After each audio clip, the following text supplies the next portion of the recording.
Hey, you guys, welcome back to the channel. My name is Steven, accompanied by Queen Taylor, and today we're taking a look at some more of Bob Mortimer's Wilty journey. And we just finished The Last One Laughing Season 1 and Season 2. So we kind of took a break from Wilty a little bit, just so we can like kind of crush those two series, right? But we're back, and already. So luckily, that TV show, Last One Laughing, introduced us to a bunch of comedians that we would have never known. Yeah. Right. And so so we learned about, like, I don't know, 10 to 12 new ones. 10 to 12 new ones. No kidding.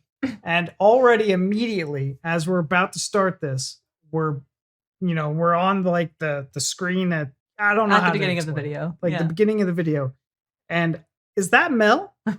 Is that Mel over there? Is that Mel? Looking younger? Yeah. With makeup on? Yeah. That's weird. Looks like Mel, though. And of course, we got Lee Mack, who's probably going to be in Series 3. Oh, I hope so. Yeah, 100%. I would love to see him on there. But you guys, let's get back into our Wilty journey with Bob. This one is called Cat. Let's hop on over and get started. For 5 days, I pushed my cat around in a pram because it had sprained 3 of its ankles. David's team. Okay, the two key questions here. How did it sprain 3 of its ankles, and why was it necessary for it to be so mobile during its recovery period? I'll address those. One of my children, my eldest boy, didn't throw a tyre at it, but threw a car tyre, and it hit the cat. He threw the tyre recreationally and got in the way. How did one ankle survive? Luckily, he was scratching his head at the time. Okay, so the tyre hits the cat. Yes. 75% of the cat's ankles are, did you say sprained? Well, they were bruised, and we were told that he mustn't walk. So you were told he mustn't walk, but he needed still to travel. Of course he did. He needed my younger boy's buggy we put him in. Right. Because you could strap him in. You can strap the cat into the buggy. Yeah. How did you strap the cat into the buggy? Using the straps, and He was in the straps. the only journey he had to make was to the litter tray. So we just used to take him from the front room round to the litter tray, tip Strap him in, and strap him in. tip him in. Why didn't you just carry him? Because he had these bandages round his legs, but he would insist on trying to walk, which we knew would make his ankles worse. You couldn't stop him walking, but he would consent to be strapped into a buggy. It's not really. When it comes to pets, it's not really a matter of consent, David. Never use the phrase, when it comes to pets, it's not a matter of consent. You can get into all sorts of problems. Tell us more about this cat. What was its name? Its name was Goodmonson. It was a... What? Goodmonson. Never ask Bob the name of anything in the story. Have we looked His name's Goodmonson. Goodmonson. Monson as in the word monsoon with an O missing. Yes. Goodmonson. His name's Goodmonson. He's a tabby oriental. Why Goodmonson? Why? My youngest son named him Goodmonson. All right, David, what are you thinking? What do you think? Oh, he's lying. He's lying. Yep, lying. You think he's a... Well, this is a superb moment. I have unanimity from the team, so let's say... Saying it's a lie. We'll say it's a lie. Bob Goodmonson, truth or lie? I am telling a lie. Okay. We got a point. We got it. That was I could see that one being a lie too. We never paused it to say. I did also think it was a lie. I think it was a lie. Yeah. That was a good one. It's a good one because, like, again, Bob's storytelling and the whole thing, but I think where he tripped up was when the guy asked the question, why didn't you just pick him up?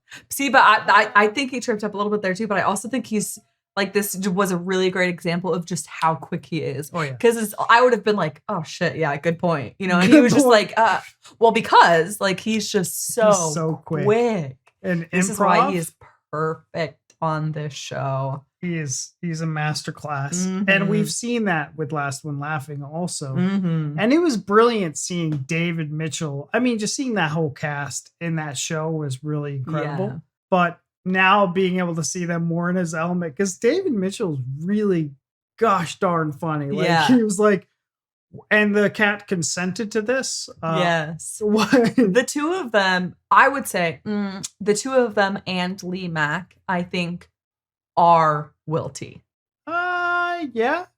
John You don't- Richardson, I would say, is another good one. He's good. I Sean think Locke, I the think, three- was incredible. Sean Locke was, but we haven't seen like a ton of him. And he was more of an 8 out of 10 cats person too. yeah. Yeah. And I do think John Richardson is really good, but I feel like Joe? these three are Yeah, I mean, Like- just from what we've been seeing. 10 out of 10, like literally make the show. The show was made for them. They're just like on it, like never even a second to stop and think. It's just rapid fire out constantly, so naturally, so funny. I think pretty much anybody that we've ever seen on the show, I think is good. Yeah. But I think those three are just phenomenal. And I feel like the show and them were made for each other. It's like a perfect match. Like when a bird finds its mate and they are the only together. birds, they stay together and they Sandhill give each other cranes. pebbles and things like that and they mate for life. It's those three in this show. I wonder if David Mitchell and Bob Mortimer were ever on the same team. That'd be kind of crazy. That would be crazy. They probably strategically don't do that. Yeah. I 'Cause- would love to see David Mitchell on the other side of things because he's so Yeah. good at being the opponent, like always asking the like logical questions and digging super deep. Yeah. He's just so good at it. I would love to see him on the other side. He is. He's like always like the team captain for these Mhm. kinds of things. Mm-hmm. Yeah, so out of all of them, I think this is a unanimous where like I don't want to say Bob Mortimer went down, Yeah. but he went down. Unanimously, it was Yeah. a lie. Everyone counted lie, and he was a lie. Yeah. So it was like I think that was a clean sweep, and All that the was way the through. first time Yeah. I've ever seen this. Yeah. First time we'd seen it like that for sure. Mhm. And I would say the first time that we together scored that way. Yeah. Because I felt like, no, this is ridiculous. Yeah. My Yeah, son because can usually retire. one of us is like thinking that it's the truth and the other is a lie, and then vice versa when it's been like Yeah. that one of us is always getting it right and the other getting it wrong. This is the first time we've all agreed. Yep. So you guys, let us know down in the comments where did you feel on this one? Was there any moments when Bob was telling a story that you were like, I could see that I happening? could see that happen. Especially with the son throwing a tire or accidentally, tires. But that part's not necessarily true. Sure. But I mean, the part of the story that he was saying, would that be a convincing factor for you, whether the story was true or not? Yeah, Yeah. that's definitely a part that I was like, that's not. That's not it. Yeah. Because I would think a cat's reflexes would be much quicker than like a tire, Yeah. especially if you're throwing it, but recreationally or not. That was so good. You was throwing a tire recreationally? Cats get spooked and skittish pretty easily. Yeah. And they're like 9 lives, you know what I mean? Yeah. But leave down in the comments. Let us know what you thought of this. And we'll see you in the next one. Bye. Our boy's crying for us.